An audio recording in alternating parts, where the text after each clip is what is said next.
좋은 회사와 좋은 주가는 다릅니다. 애착은, 종목에 대한 애착은 판단을 흐리게 만듭니다. 언젠간 회복하겠지? 회복할 수도 있습니다. 그런데 그때까지 시간도 비용입니다. 내가 제일 잘하는 종목이다, 이런 생각을 가진 게 제일 위험합니다. 잘하는 만큼 냉정해지기 어렵기 때문에 그렇습니다. 정을 붙이는 순간 종목만 내가 설정한 규칙에서 벗어나게 됩니다.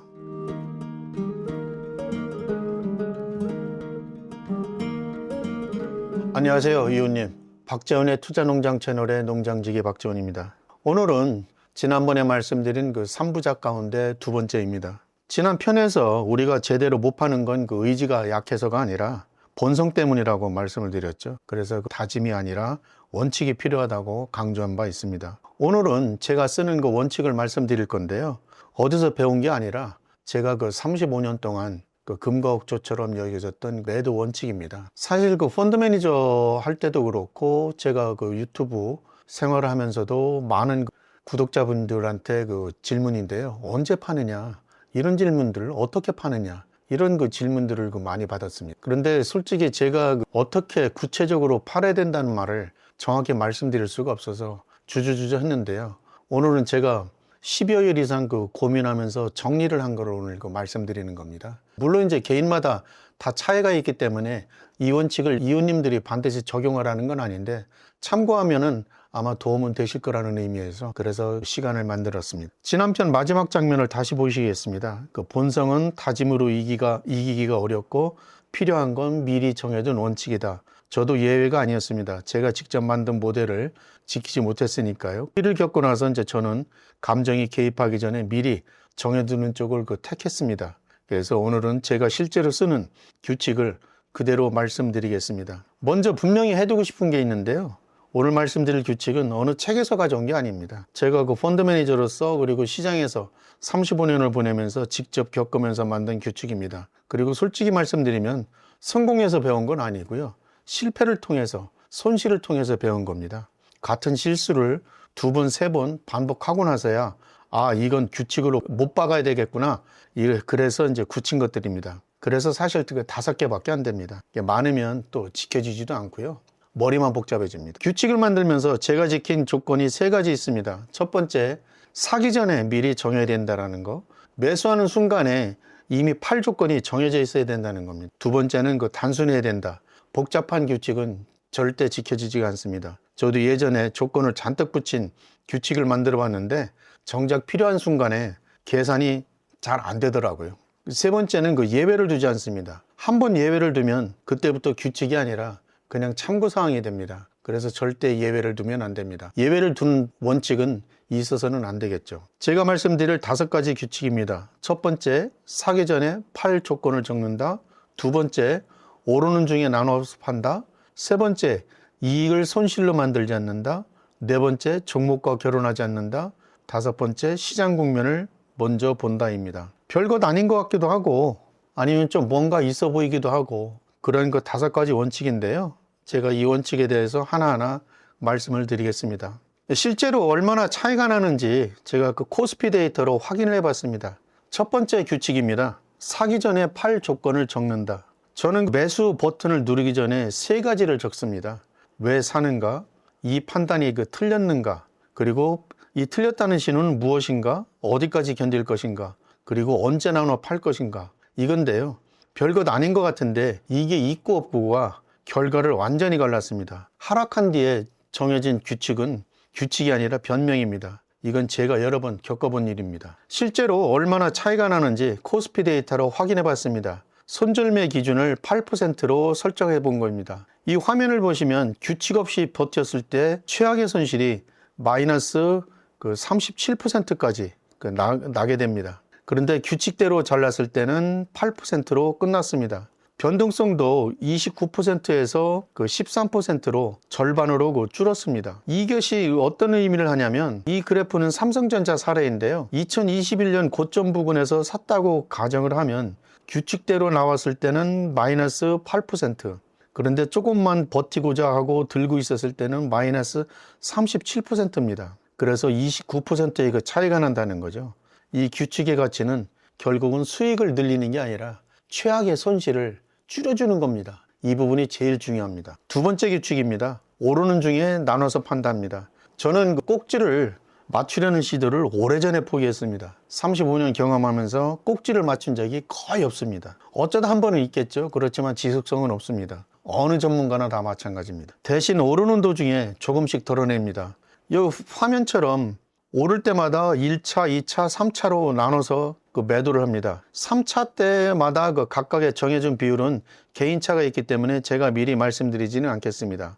어쨌든 이렇게 나눠서 팔게 되면 고점에서는 다 팔지 못하지만 고점 이후에 그 후회하는 상황은 발생하지 않습니다. 지나기 전에는 아무도 모릅니다. 안 팔고 버티면 어떻게 되는지 확인해 봤습니다. 플러스 20%가 났던 자리 9,508건을 골라서 3개월 뒤에 어떻게 됐는지만 제가 그 조사를 해봤습니다. 결과는 이렇습니다. 49%, 즉 50%입니다. 다시 말씀드려서 절반 가까이는 3개월 뒤 수익이 그때보다 줄어 있었습니다. 여기서 줄었다는 건 그 손실이 됐다는 게 아니라 플러스 10으로 또는 플러스 5로 깎였다는 걸 의미합니다. 그럼 나머지 절반은 크게 벌었느냐?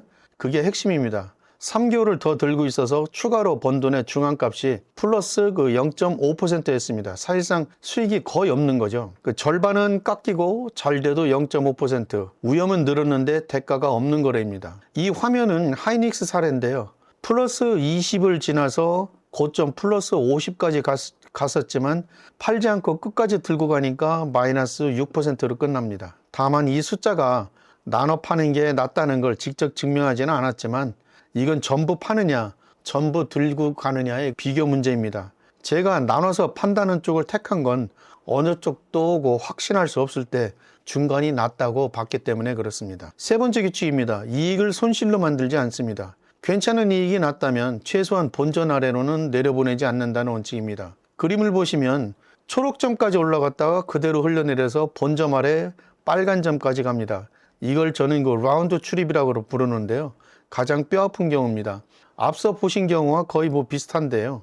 이익이 조금 줄어드는 것과 이익이 손실로 뒤집어지는 건 완전히 다른 얘기입니다. 후자는 심리적으로 훨씬 더 아프고 그래서 다음 판단까지 완전히 망쳐버립니다. 그러면 이런 일이 얼마나 자주 일어날까요? 플러스 15% 이상 그 이익이 났던 자리 중에서 40%가 결국은 그 손실로 뒤집혀졌습니다. 10번 중 4번인데요. 10개 중 빨간 게 4개 정도 빈도라고 보시면 됩니다. 화면은 네이버의 사례인데요. 한때 평가이익이 55%까지 갔는데 실현하지 않으니까 결국은 마이너스 39%까지 손실을 본 겁니다. 대형주라고 절대 예외가 없습니다. 종목과 결혼하지 않는다. 좋은 회사와 좋은 주가는 다릅니다. 애착은, 종목에 대한 애착은 판단을 흐리게 만듭니다. 이 회사는 망하지 않아. 맞습니다. 그런데 회사가 존속하는 것과 주가가 회복하는 것과는 완전 별개입니다. 언젠간 회복하겠지? 회복할 수도 있습니다. 그런데 그때까지 시간도 비용입니다. 내가 제일 잘하는 종목이다. 이런 생각을 가진 게 제일 위험합니다. 잘하는 만큼 냉정해지기 어렵기 때문에 그렇습니다. 정을 붙이는 순간 종목만 내가 설정한 규칙에서 벗어나게 됩니다. 한 시대를 이끌었던 주도주들이 어떻게 됐는지 한번 봤습니다. 최대 낙폭 중앙값이 마이너스 80%였습니다. 그리고 10번 중 7번은 전 고점을 회복하지 못했습니다. 이 화면은 카카오 사례인데요. 전 고점 대비 마이너스 81%입니다. 3년 4개월이 지나도 여전히 회복하지 못했습니다. 당시에는 모두가 좋다고 하고 없어서 못 샀던 그런 종목입니다. 저도 그렇게 생각한 적이 있었습니다. 마지막입니다. 시장 국면을 먼저 본다. 사실 이 부분을 말씀드리면서 죄송하긴 한데 시장 국면을 보는 거는 각각 그 개개인의 차가 있습니다. 그리고 나름대로의 그 주관적 내지는 객관적인 기준점들이 있는데 저는 그 주관적인 것은 사실상 능력이 없어서 객관적인 수치를 갖고 있습니다. 레짐을 판단하는 지표인데요. 저는 항상 이 레짐을 봅니다. 제가 갖고 있는 레짐은 나중에 따로 소개해드리는 시간을 갖도록 하겠습니다. 어쨌든 시장을 보는 그 시각은 가져야 됩니다. 그래서 지금이 주식을 해도 되는 국면인지 안 해도 되는 국면인지 어느 정도는 파악할 수 있어야 됩니다. 그래서 이것도 확인을 해봤는데요. 상승 국면에 진입을 했을 때 평균 수익이 8.2%였고요. 하락 국면에 진입했을 때는 마이너스 4%였습니다. 이것이 이제 제가 만든 그 레짐 국면의 그 시그널입니다. 아까도 말씀드렸지만 나중에 자세히 말씀드리는 시간을 가져보도록 하겠습니다. 5개의 규칙과 근거를 한 장으로 정리를 했습니다. 사기 전에 팔 조건을 미리 적어둔다. 오르는 중에 나눠서 판다. 이익을 손실로 만들지 않는다. 종목과 결혼하지 않는다. 시장 국면을 먼저 본다.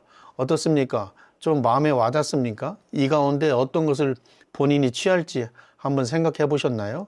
아마 5가지 중에 한두 개만 본인이 직접 그 테스트를 해보셔도 아마 귀중한 자산이 될 것으로 생각을 합니다. 그런데 이제 제가 정직하게 말씀드릴 것이 있습니다. 이 규칙들이 만능이라는 것은 절대 아닙니다.